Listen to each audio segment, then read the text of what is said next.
with part 2 of my birth story.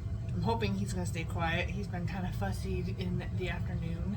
So I'm going to try to make this quick, but I figured I should probably get this recorded before I forget things because we are on week 4. He is now 3 weeks old. You see him in there. He doesn't like to sleep with his head sideways, so his chin is always in my chest.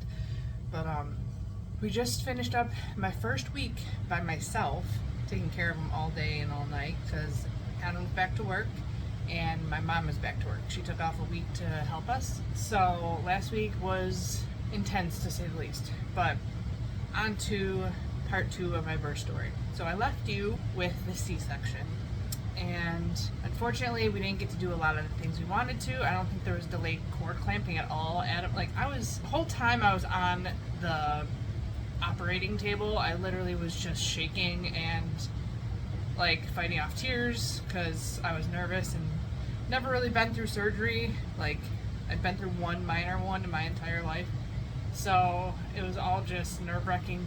But he said they pulled him out and literally just whisked him away. Like, they cut the cord right away and took him away, and he was cleaned up and everything, which I didn't want really him wiped down. I wanted him to put like right on me, which he did end up on me for a little while, but it was very awkward because with the curtain and all the stuff around me. And so he got taken away after, I don't know how long it was. We took some pictures with him and Adam and me on the operating table, and then he got taken away and I started getting cleaned up and unhooked and moved to the labor and delivery room to get cleaned up after everything. And he got taken somewhere to have something done to him. I don't know, he probably did some tests or something, I'm not sure. But he came back to me and I was able to have him on my chest. He was too cold when he came out, probably because he wasn't put on me right away and was taken away from me. He probably wasn't getting enough heat.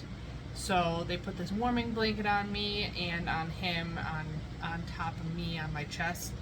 And we sat there for a while, and it was probably around 1 o'clock. We turned on the Bills game, and we were kind of in and out watching that while we were just holding our new baby. And I think actually Adam might have been holding the baby. I didn't ask him what he was doing the whole time. I was like, he left the operating room, and I got transferred. But as I was holding him, we did the whole breastfeeding thing. You know, he latched right away. He was looking for it right away, so we did that. And he took to it really well, and I was really excited about that. And then the first night came around, and they were talking about him having low blood sugar. And, I thought my breast milk, colostrum, whatever, would be fine to give him until, my milk came in and he was going to be able to have enough nutrients from that. But throughout the night on Saturday night, there was literally no sleeping because I would feed him, finally get him back down. The nurse would come in, a bunch of different nurses. There'd be one for him, checking his vitals. One would be for him, pricking his foot. One would be for me, checking my vitals, and then giving me medicine another time. Like, they never came all at once to do everything. They came throughout the night, every couple of hours to do everything. Like, it was insane. Every time I got him down, they'd wake him back up to do some tests. It was non-stop the first night. And it was crazy. I just wanted sleep. Like, I had not slept in like 3 days because I was in pain for days. And then finally, I had my new baby, and he was right there next to me, and I was able to feed him, rock him to sleep. My mom took some turns. She was there the whole time. We were all stuck. So, she took some turns, Adam took some turns, but like, we were all up pretty much all night. Like, it was craziness. And then the next day, it continued on into the morning. Like, I just wanted to sleep. It was ridiculous. But I kept trying to get sleep, and it just wasn't happening. We'd get interrupted not even hour, I don't think. It was probably less than every hour with something or another. Like, they were keeping me on meds every 3 hours, ibuprofen and Tylenol. So that was coming every 3 hours. But in the middle of that, they'd come in to do my vitals, and then another person would come in to check my wound, and then another person would come in to check his vitals, and it was just nonstop. So all throughout the day, next day, and they were talking how his blood sugar was too low. They weren't getting enough readings 50 or above, and they wanted to supplement with formula. I'm like, no, just give us some time. Like, you know, I'm sure he'll do fine.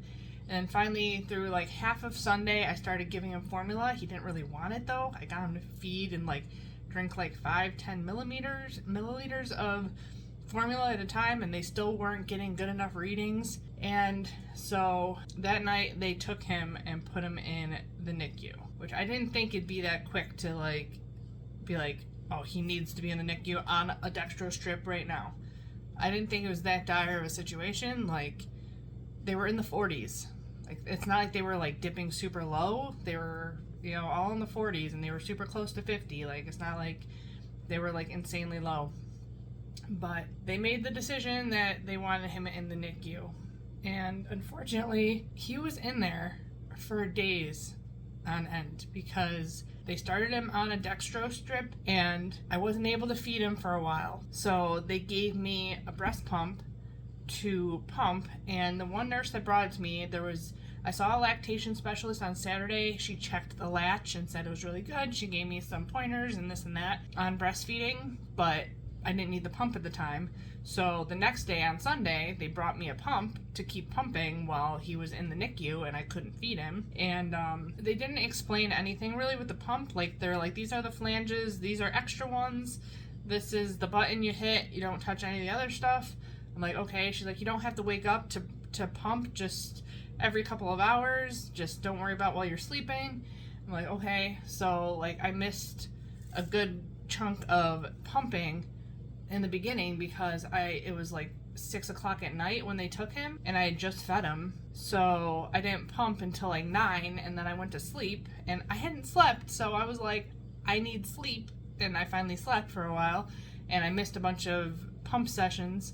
And they finally came and got me when I could feed him again, which I don't remember when that was. It felt like forever, like I didn't get to see him, but I think they woke me up in the middle of the night at some point, like 6 in the morning maybe, to like feed him in the NICU. And so I breastfed him there, but he didn't want anything to do with it for a while. And it was really frustrating those couple of days when I was feeding him a bottle, but trying to get him to breastfeed at the same time, because he didn't seem to be too interested, and I was really worried that I wasn't going to be able to breastfeed because he was going to get used to the bottle. And then as soon as I went in the NICU, of course, they had a pacifier in his mouth too, which I didn't want to do that either. So a lot of things happened that I was not wanting to happen. I didn't want to do formula. My plan was just to breastfeed, and then I was going to introduce a bottle at like 3 weeks so that Adam could take over some feedings for me. And yeah, that didn't happen. So unfortunately, that all led to my milk not coming in either. I was not visited again by a lactation consultant until Tuesday, and she told me about a letdown button that I should have been doing twice every pump session. I should have been hitting this button that I didn't know about. And then she told me about the flanges. My nipples were getting really sore, and I thought it was just the way it was. I didn't know anything else.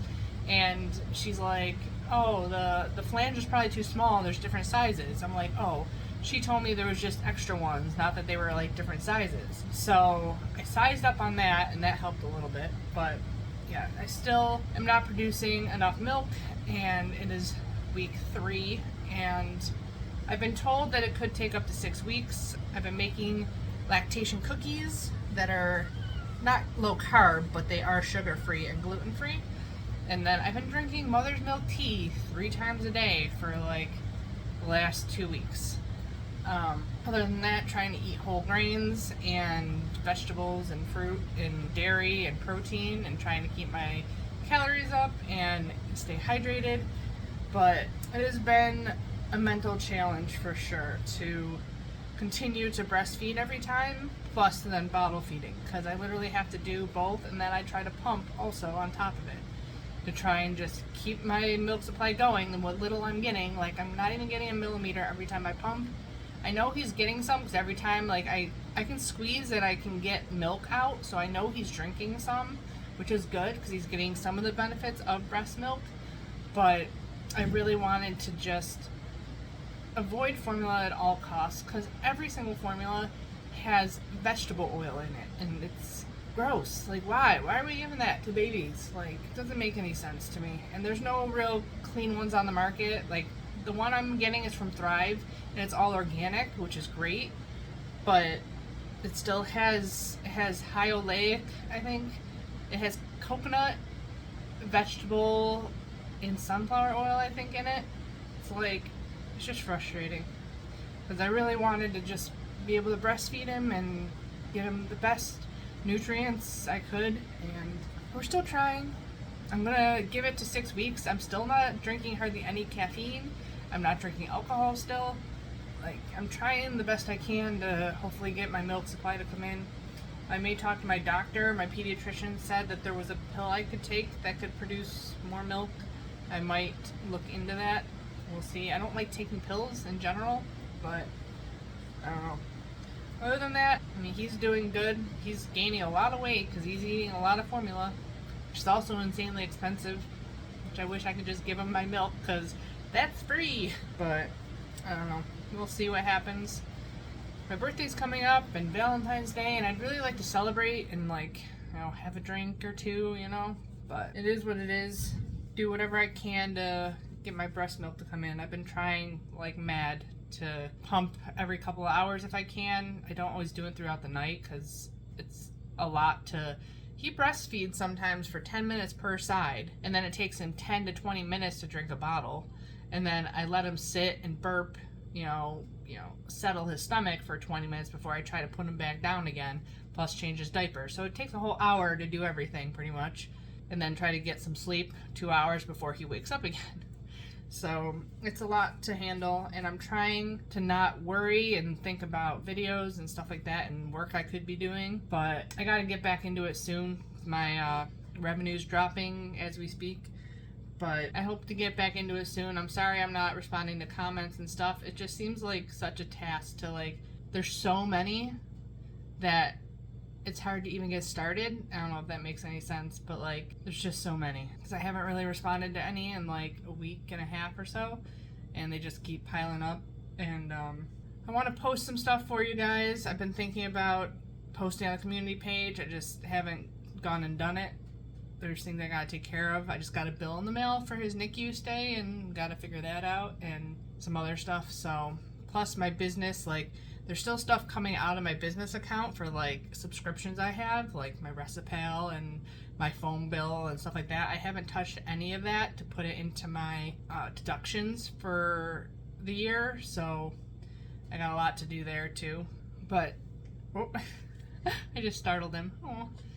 But to get back to the NICU, he was in it until we were discharged on Wednesday morning. He was off the dextrose in, like, the middle of the night, but they had to wait for the doctor to discharge him, and it didn't happen until, like, 1 o'clock the next day. So he was in the NICU from Sunday night until Wednesday morning. I was without him. And I woke up every 3 hours to feed him on the dot. I fed him at 9, 12, 3, 6, 9, 12, 3, 6, all the way through. And my milk still didn't come in. He's about to wake up. He's gonna need bouncing. But I'm hoping in the next couple weeks I'll be able to get pumping and get some extra milk. I wanted to have a large supply by now so that I could do bottles and we can let the grandparents take him soon, and because they're all itching to take him and babysit and stuff. So I'm gonna have to wait a while on that, and I was hoping to get back to doing video stuff and having bottles for Adam to feed him and stuff like that. But right now we're doing formula anyways, I guess, so it all works out, but I just don't want to be giving him formula. So that is part 2 of my birth story. That is, what, Saturday night through Wednesday afternoon we finally got discharged. So I hope you guys enjoyed. I know it wasn't as crazy and exciting as part 1, but it was still more stuff that I'm struggling with. That's just like, come on, like, I couldn't just breastfeed. He did so well, you know, all throughout the night I was breastfeeding him for long periods of time, and his blood sugar wasn't right, so that kind of put a damper on things. But Hope you guys enjoy. Give the video a thumbs up, subscribe if you haven't already. And as always, I'll be back with many more keto dessert recipes. Bye guys.